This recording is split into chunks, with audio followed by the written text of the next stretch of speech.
नमस्कार शेतकरी मित्रांनो, स्वागत आहे आपल्या अर्थशेती या यूट्यूब चॅनलमध्ये. यावेळेला पहिली फवारणी करणार आहोत. त्या पहिल्या फवारणीमध्ये नेमके कोणते घटक घ्यावे आणि कशासाठी घ्यावे हे समजणे गरजेचे आहे. सोबतच सध्याची तुमच्या सोयाबीनची परिस्थिती नेमकी कशी आहे यावर सुद्धा घटक अवलंबून आहेत. तर चला सुरुवात करूया आपल्या या पहिल्या फवारणीचा किंवा दुसरा सुद्धा फवारणी असू शकते अशा फवारणीमधील घटकांचं विश्लेषण करायला. तर सर्वात प्रथम आपल्या इथे नेमकी परिस्थिती कशी आहे या पद्धतीने तुम्ही इथे बघू शकता. जसे इथे फुलं येण्याची सुरुवात इथे तुम्ही पाहू शकता. इथे फुलं येण्याची सुरुवात आहे आणि अशाच वेळेला आपल्याला फुलं येण्यासाठी जे आपण संप्रेरक किंवा जे घटक टाकायचा म्हणतोय ते टाकले तर योग्य, नाहीतर फुलं आल्याच्या नंतर घटक टाकण्यात काही अर्थ राहणार नाही. दुसरा, आपल्याला इथं जे कीटकनाशक घ्यायचे आहे ते नेमके कसे आपल्या इथं अटॅक आहेत त्या पद्धतीनं. आता आपल्या इथे पाऊस जास्त आहे किंवा कमी आहे त्यानुसार वर्गीकरण करूया. जर आपल्या इथे पावसाचे प्रमाण खूपच कमी आहे तर अशा वेळेला आपल्या इथे मोठ्या प्रमाणात रस शोषक कीटकांचं प्रमाण वाढू शकते. त्यामुळे आपल्याला जास्त करून रस शोषक कीटक सोबतच जे अळी आहे, जसे या प्रकारे जर आपल्या इथे अळी आली असेल, जसे पानं खाण्यात आलेले आहे त्या पद्धतीचे जर प्रकार झाले असेल किंवा यापेक्षाही जास्त जर झाले असेल तर आपल्याला अळी मारण्याची सुद्धा औषध यामध्ये वापरावी लागेल. तर हे आहे महत्त्वाचे कारण, अळी आणि कीटक नियंत्रण. यानंतर आपल्या इथे बुरशीचे जे प्रमाण आहे ते बुरशीचे प्रमाण वरून वापरण्यात आम्हाला तरी असं वाटत नाही की ते खूप चांगलं फायदेशीर राहील. परंतु जर तुम्ही जमिनीतून देण्याचा प्रयत्न केला, म्हणजे ट्रायकोडर्मा सारखे जर घटक तुम्ही वापरले तर तुम्हाला याचे चांगले रिझल्ट आलेले दिसून येतील.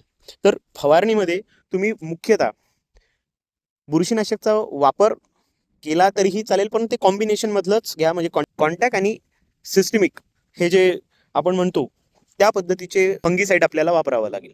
यानंतर आता अमिनो ॲसिडचा जर तुम्ही वापर करू इच्छिता, ज्या प्रमाणात आपल्याला वाढ होण्यासाठी जे मदत करणारे घटक आहे ते मिळतात, की तुम्हाला सायटोकायनिनचा वापर करावा लागणार नाही. कारण आता जी स्टेज आहे ती आहे रिप्रोडक्टिव्ह स्टेज. कारण इथे आता फुलं येण्याची परिस्थिती सुरू झालेली आहे. त्यामुळे तुम्ही सध्या तरी इथे रिप्रोडक्टिव्ह स्टेजनुसारच घटक वापरले तरच योग्य होईल.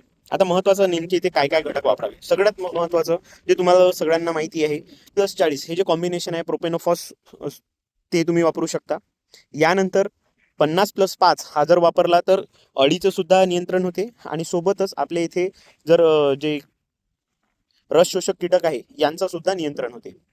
हे झाले 50+5 किंवा 40+4चं कॉम्बिनेशन. किंवा तुम्हाला इमॅमॅक्टिन बेन्झोएट हा जर वापरला तर अळीचे नियंत्रण सार्वत्रिकरित्या होईल. पण जास्त जर असेल तर इथे तुम्हाला घटक बदलावे लागेल, ज्यामध्ये तुम्ही क्लोरांट्रानिलिप्रोल जे आपण म्हणतो, कोराजन किंवा टाकुमी, प्रमाण किती आहे त्यानुसारच घ्या.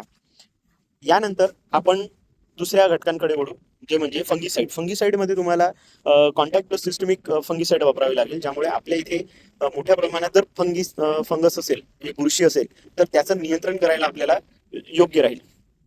यानंतर आपण अमिनो ॲसिड बेस्ड जे घटक वापरायचं म्हणतोय ते इथे एक तर तुम्ही टाटा बहार किंवा इसाबियन अशा प्रकारचे कोणतेही घटक आहे ज्यामध्ये अमिनो बेस्ड मायक्रोन्यूट्रियंट कंटेंट्स आहेत. किंवा जर तुमच्या येथील सोयाबीनची वाढ योग्य झाली नसेल तर तिला आपण झिब्रॅलिक ॲसिड प्लस मायक्रोन्यूट्रियंट जे कंटेंट्स आहे ते वापरू शकतो. असे बऱ्याचशा कंपन्या आहेत ज्यांचे प्रॉडक्ट्स अवेलेबल आहेत, त्यांचा तुम्ही वापर करू शकता.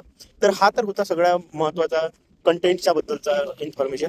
सर्वात महत्त्वाचं, आता सध्या ढगाळ वातावरण आहे तर ढगाळ वातावरणामध्ये तुम्हाला स्टिकरचा वापर करावा लागेल. कारण की केव्हाही पाऊस येऊ शकते. फवारणी झाल्याच्या 10 मिनिटानंतर, अर्ध्या घंट्यानंतर पाऊस आला तर आपला जो केलेला खर्च आहे तो वाया जाण्याची शक्यता राहते. म्हणून सगळ्यात महत्त्वाचं, आपल्याला या वेळेला फवारणी करताना स्टिकर घ्यावे लागेल.